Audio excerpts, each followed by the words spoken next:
ya berarti di mata pelajaran sejarah dan kebudayaan Islam. Namun sebelum kita masuk ke materi, silahkan kalian cek disampaikan di kalian ada sama kan? Tidak. Kelas kalian sudah sangat baik ya? Iya. Kelas kalian yang bersih. Sekarang kita cek kehadiran kalian dulu. Ada yang sudah hadir hari ini? Ada. Siapa ini ya? Ada yang sakit ya, juga yang sakit cepat sembuh. Besok mulai.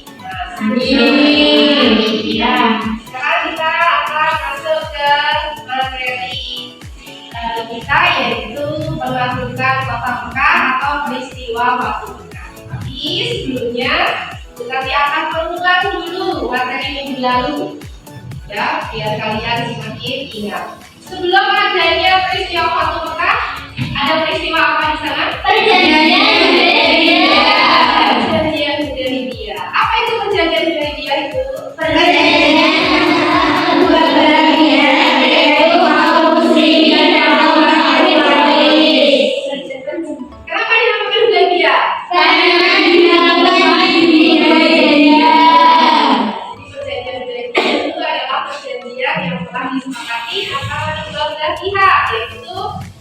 muslimin dan kaum kafir. Kenapa dinamakan perjanjian Hudaybiyah? Karena dilaksanakan di daerah Hudaybiyah. Isinya masih ingat ya kalian?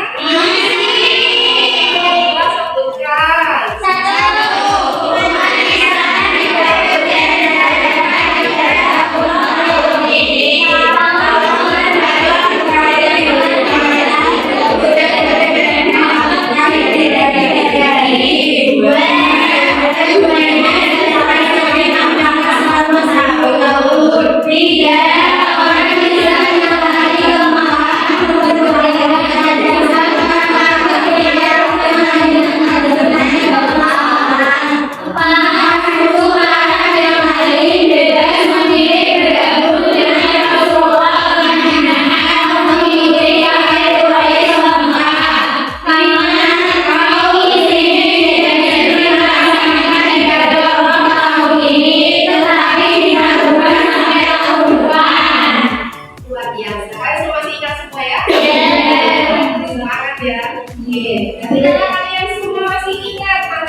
Yaitu peristiwa waktu Mekah. Akan dimulai dari sebab-sebab terjadinya peristiwa waktu Mekah. Ya, tujuan pembelajarannya apa kalian harus belajar peristiwa waktu Mekah ini? Yang pertama yaitu agar kalian memahami apa sih sebab terjadinya peristiwa waktu Mekah itu. Kemudian yang kedua, agar kalian bisa menyebutkan suku apa saja yang ada di kafir Quraisy maupun yang ada di Madinah ini. Kita ketahui ada suku Bani Bakr dan juga Bani Hizam, ya. Yang ketiga, agar kalian bisa mengambil hikmah dari peristiwa waktu Mekah. Ya, berarti kita sudah siap. Yang pertama kita akan belajar tentang sebab-sebab terjadinya peristiwa waktu Mekah. Ya, apa penyebabnya? Ya, sekarang kita akan mulai di bagian yang pertama. Kenapa kok ini disebut peristiwa waktu Mekah? Yang dimaksud dengan peristiwa waktu Mekah ini?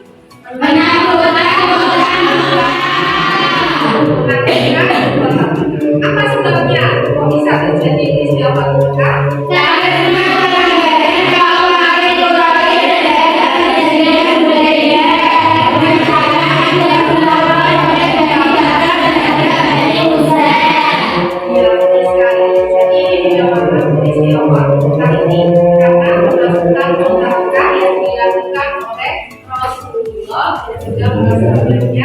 Yang diikuti juga oleh kaum muslimin yang ada di Madinah. Ya.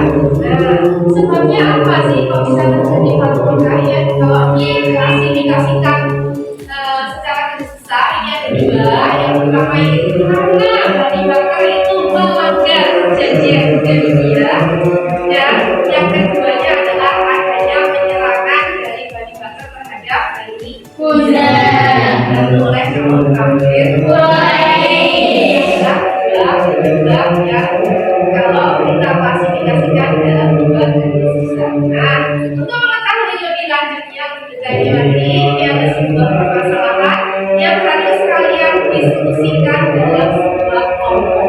Ya, mengapa sih? Contohnya mengapa komunitas ini melanggar perjanjian ya? Nah, ini kan tidak bisa diucapkan oleh salah satu dari kalian saja, tapi harus dilaksanakan juga diskusi. Kita akan bagi kelompok ya. Kelompoknya bergerak aja ya. Ini kelompok satu ya. Dua, ya. Tiga, empat. Ini lebih enak kelompok bergerak saja. Nah, sekarang kita buka di materi masing-masing. Yang kelompoknya diambil ya. Kelompok satu dapat judul apa? Mengapa Bani Bakar melanggar perjanjian Hudaybiyah? Nah, mengapa ini kira-kira ya? Berarti kalian harus mencari apa penyebabnya dia kok bisa melanggar. Padahal sudah disepakati oleh kedua belah pihak. Yang kedua, apa judul apa? Bagaimana pengaruh apa terhadap perkembangan Islam? Ya, ini berarti kalau kalian itu dengan pertanyaan seperti ini berarti harus mencari apa sih dampak pengaruhnya ya bagaimana seperti apa pengaruhnya. Kemudian yang ketiga, Apa penyebab utama yang melatar belakangi terjadinya peristiwa Fatimah? berarti ini yang latar belakang yang paling mendasar, paling utama dalam peristiwa Fatimah ini apa sih yang latar belakangnya. Yang terakhir yang keempat, Bagaimana sikap Rasulullah terhadap penduduk Mekah setelah terjadi peristiwa Fathu Mekah? ya ini berarti mencerati sikap Rasulullah terhadap penduduk Mekah setelah peristiwa Fathu Mekah. Bagaimana kalian bisa menganalisisnya? Silakan kalian diskusikan. Nanti beri waktu 20 menit. Nanti setelah itu kalian presentasi satu persatu. Silakan.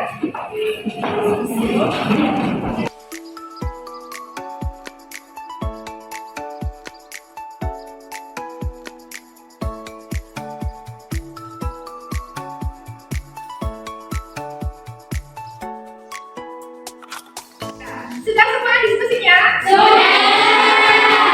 Berarti kita akan memulai untuk mempresentasikan hasil diskusi kalian satu persatu ya perwakilan. Jadi majunya dua anak. Nanti bagi audiens silakan kalau ada yang ditanyakan, kalau mau menyaga juga silakan. Tapi kalau tidak ada yang bertanya berarti sudah cukup bagus ya presentasinya. Oke ya, kita mulai dari kelompok satu. Silakan maju ke depan Mbak. Assalamualaikum warahmatullahi wabarakatuh. Waalaikumsalam warahmatullahi wabarakatuh. Sebelumnya perkenalkan, kami dari perwakilan kelompok 1 akan mempresentasikan sedikit tentang hasil dari diskusi kita, yaitu mengapa Bani Bakar melanggar perjanjian Hudaybiyah. Perjanjian Hudaybiyah sendiri adalah sebuah perjanjian damai yang disepakati antara Nabi Muhammad SAW dan yang lain, yang merupakan suku mayoritas di Mekah pada saat itu. Perjanjian ini ditandatangani pada tahun 628 Masehi. Suku Bakar sendiri bukanlah salah satu pihak yang terlibat dalam perjanjian Hudaybiyah. Bagian dari suku Bakar melakukan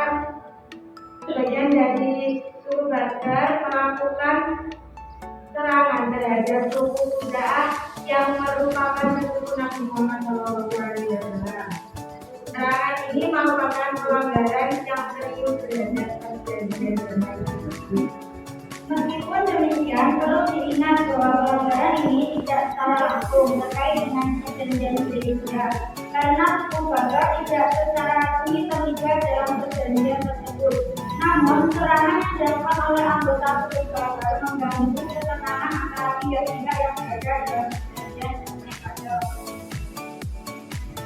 Sekian dari kelompok kami, ada yang ditanyakan? Ada yang bertanya? Ya, sudah ya. Presentasi dari kelompok satu.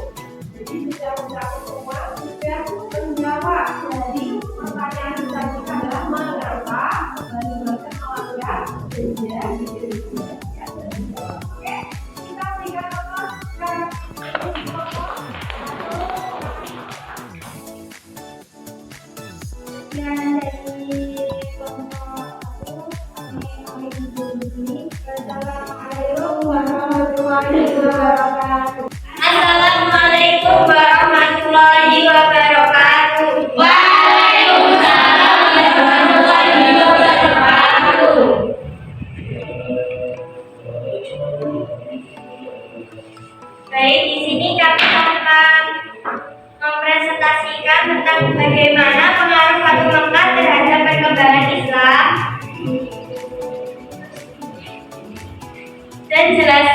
juga dampak positif yang muncul ketika peristiwa Fathu Mekah berlangsung. Peristiwa Fathu Mekah atau penaklukan Mekah adalah peristiwa terpenting dalam sejarah Islam yang terjadi pada tahun 630 Masehi. Peristiwa ini memiliki dampak besar terhadap perkembangan agama Islam dan umat Islam secara keseluruhan.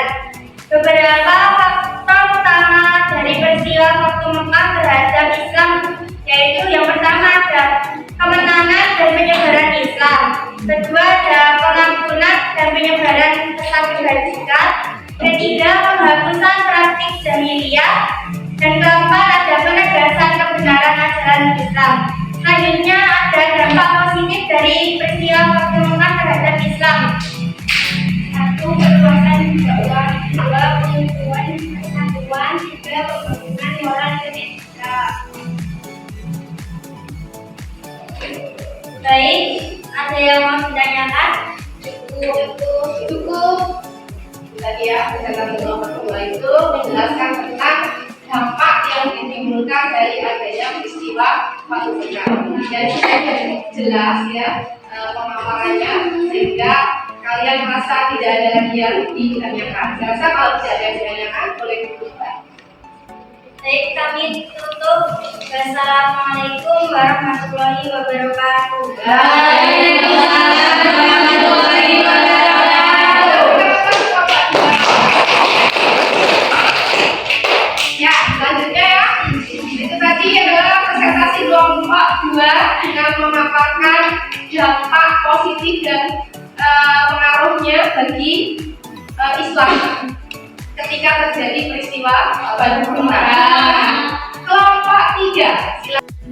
Assalamualaikum warahmatullahi wabarakatuh. Waalaikumsalam warahmatullahi wabarakatuh. Kami dari kelompok 3 akan mempresentasikan penyebab utama yang melatar belakangi terjadinya peristiwa Fathu Mekah.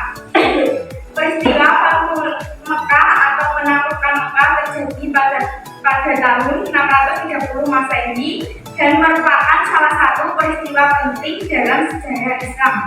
Penaklukan Mekah dipicu oleh beberapa faktor utama. Yang pertama yaitu konflik antara Muslim dan Quraisy sejak awal dakwah Nabi Muhammad SAW di Mekah. Terjadi konflik antara umat Muslim yang dipimpin oleh Nabi Muhammad dan suku Quraisy yang berkuasa di Mekah.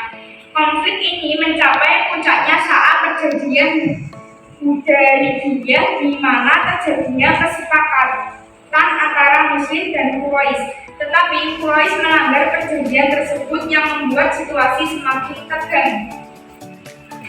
Nabi Muhammad membuat keputusan untuk memasuki Mekah. Berdasarkan informasi intelijen dan kesepakatan yang ada, Nabi Muhammad memutuskan untuk melakukan penaklukan terhadap Mekah. Dia memimpin pasukan Muslim menuju Mekah dengan tujuan untuk merebut kembali kota suci tersebut. 5. Kemenangan damai. Meskipun pasukan Muslim memiliki kekuatan yang penaklukan Mekah dilakukan dengan cara yang luar biasa damai. Nabi Muhammad dan pasukannya memasuki Mekah tanpa tumpahan darah besar-besaran. Hal ini mencerminkan sikap belas kasih dan pengampunan Nabi Muhammad terhadap penduduk Mekah yang sebelumnya telah menyakiti dan menindas umat Islam. Menurut pemaparan di atas dapat kami simpulkan bahwa peristiwa Fathu Mekah merupakan titik balik penting dalam sejarah Islam yang menandai pengembalian Nabi Muhammad ke Mekah sebagai pemenang dan memperkuat posisi Islam di Arab. Ya, tadi dari kelompok 3 yang memaparkan tentang sebab terjadinya peristiwa Fathu. Sudah sangat jelas ya? Ya, Oke Pak, silakan ditutup untuk kelompok 4 Yang dari saya, terima kasih. Wassalamualaikum warahmatullahi wabarakatuh. 3 ya. Sekarang yang terakhir adalah kelompok 4. Silakan Pak, presentasikan hasil diskusi kalian. Ya, ya.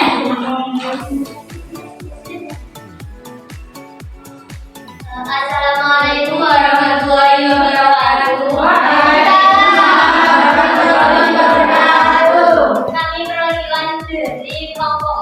ingin mempresentasikan hasil diskusi kami tentang bagaimanakah sikap Rasulullah terhadap penduduk Makkah setelah terjadinya peristiwa Fathu Makkah. Setelah peristiwa Fathu Makkah, Rasulullah Shallallahu Alaihi Wasallam menunjukkan sikap yang sangat mulia dan penuh dengan kebaikan terhadap penduduk Makkah. Meskipun sebelumnya mereka telah melakukan banyak kezaliman dan mengusir beliau selama bertahun-tahun. Setelah masuk ke Mekah dalam keadaan menang, Rasulullah tidak membalas dendam atau memperlihatkan kesombongan. Sebaliknya, beliau menunjukkan penuhnya rasa pengampunan, kasih sayang, dan kedermawanan. Beberapa tindakan dan sikap Rasulullah terhadap penduduk Mekah telah menentukan antara lain. Yang pertama ada pengampunan. Beliau memberi pengampunan kepada banyak orang Mekah yang sebelumnya telah melakukan perlawanan dan kezaliman terhadap beliau. Rasulullah berkata kepada penduduk Mekah, "Pergilah, kalian semua adalah bebas." Beliau memaafkan banyak orang yang sebelumnya menjadi musuhnya. Yang kedua, beliau sangat penyebar kedamaian. Rasulullah menghapuskan permusuhan dan mempromosikan kedamaian di antara suku-suku Arab yang sebelumnya saling berselisih. Beliau menegaskan bahwa Makkah adalah tempat yang aman dan tidak boleh ada pembalasan terhadap penduduknya. Yang ketiga adalah membawa pesan Islam. Setelah penaklukan kota Makkah, Rasulullah menyampaikan pesan Islam kepada penduduk kota tersebut dengan lembut dan penuh kasih. Banyak dari mereka yang kemudian memeluk agama Islam setelah melihat akhlak mulia Rasulullah dan mendengar ajaran-ajarannya yang penuh kebaikan. Yang terakhir adalah memperlihatkan kesopanan dan kedermawanannya.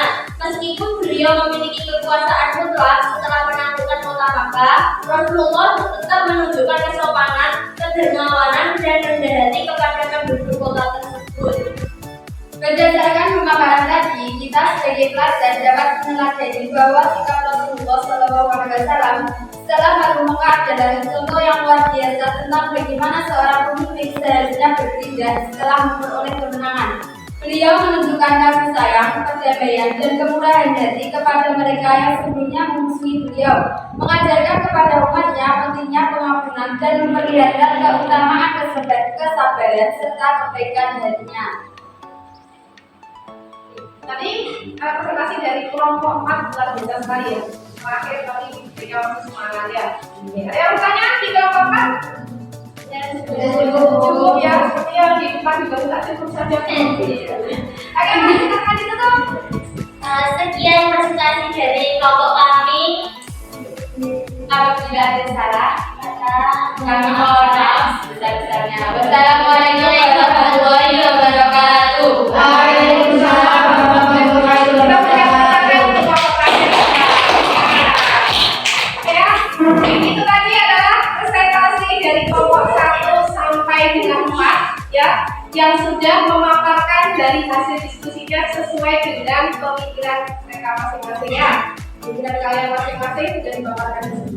Ya, sekarang kita akan menyimpulkan dari materi hari ini, yaitu tentang peristiwa terjadinya Fathu Makkah. Ya, tadi sudah kalian jelaskan apa sih penyebabnya. Sebabnya yaitu karena adanya pengingkaran janji atau pengingkaran kesepakatan ya terhadap perjanjian Hudaybiyah yang dilakukan oleh kaum kafir Quraisy atau Bani Bakr. Kemudian yang kedua adanya pembantaian yang dilakukan oleh Bani Bakr terhadap Bani Khuzraj, dan yang ketiga adalah apa penyebabnya, yaitu karena mereka sudah merasa sudah bosan mungkin dengan perjanjian itu, karena kan mereka melakukan pengingkaran itu sejak 2 tahun ya, 2 tahun perjanjian Hudaybiyah mereka baru melakukan pengingkaran. Kemudian yang selanjutnya, jadi peristiwa Fathu Makkah ini terjadi tanpa ada perubahan dalam. Kenapa? Karena strategi yang dipakai oleh Rasulullah dalam menaklukkan kota Makkah ini menggunakan strategi damai, tidak ada peperangan. Ya, jadi hikmah apa yang dapat kita ambil dari pelajaran peristiwa Fathu Makkah ini adalah kejahatan tidak selalu dibalas dengan kejahatan. Contohnya siapa? Rasulullah. Ketika kaum kafir Quraisy menyerang, Rasulullah Allah tidak membalasnya dengan penyerangan, tetapi justru dengan perdagangan. Oke ya, pelajaran hari ini kita cukupkan sampai di sini ya. Minggu depan kita akan ketemu lagi di pelajaran ini, yaitu pelajarannya masih di materi Fatwa, yaitu tentang faktor-faktor keberhasilan Fatwa. Sebelum kita mengakhiri pelajaran hari ini, kita baca doa bersama dulu. Doa mulai. Bismillahirrahmanirrahim. Subhanallahumma bihamdika asyhadu an la ilaha illa anta astaghfiruka wa atubu ilaik. Bismillahirrahmanirrahim.